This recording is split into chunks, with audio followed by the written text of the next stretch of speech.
नमस्कार शेतकरी मित्रांनो, सध्या आपल्या पिवळ्या सोन्याला म्हणजेच हळदीला सोन्याचा भाव मिळत आहे। आज आपण एकाच व्हिडिओमध्ये महाराष्ट्रातील तब्बल 12 महत्त्वाच्या बाजार समित्याचे सविस्तर विश्लेषण पाहणार आहोत। त्यामध्ये सुरुवात करूया सांगलीपासून। सांगलीमध्ये आवक होती 3110 क्विंटल, कमीत कमी दर होता 12500, सर्वसाधारण दर होता 18750 आणि जास्तीत जास्त दर होता 24000 रुपये। 17 एप्रिलला मुंबईमध्ये आवक होती 118 क्विंटल, कमीत कमी दर होता 16500 रुपये, सर्वसाधारण दर होता 20250 रुपये आणि जास्तीत जास्त दर होता 21700 रुपये।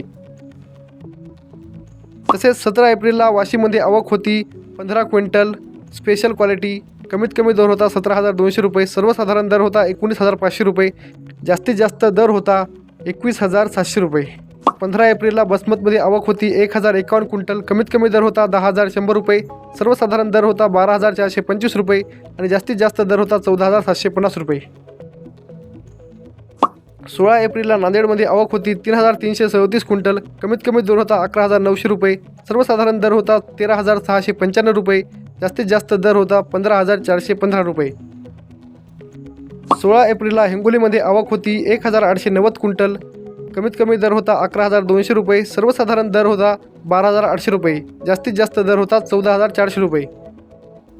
16 एप्रिलला जिंतूरमध्ये आवक होती 53 क्विंटल, कमीत कमी दर होता 12950 रुपये, सर्वसाधारण दर होता 13595 रुपये आणि जास्तीत जास्त दर होता 13900 रुपये। तसेच 13 एप्रिलला रिसोडमध्ये आवक होती 4500 क्विंटल, कमीत कमी दर होता 12200 रुपये, सर्वसाधारण दर होता 12775 रुपये, जास्तीत जास्त दर होता 13350 रुपये। 11 एप्रिलला महागावमध्ये आवक आहे 50 क्विंटल, कमीत कमी दर आहे 10000 रुपये, सर्वसाधारण दर आहे 13500 रुपये आणि जास्तीत जास्त दर आहे 15000 रुपये।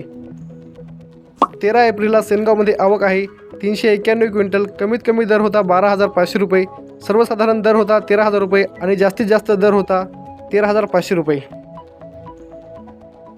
16 एप्रिलला लोहामध्ये आवक होती 11 क्विंटल, कमीत कमी दर होता 10300 रुपये, सर्वसाधारण दर होता 12000 रुपये आणि जास्तीत जास्त दर होता 13201 रुपये।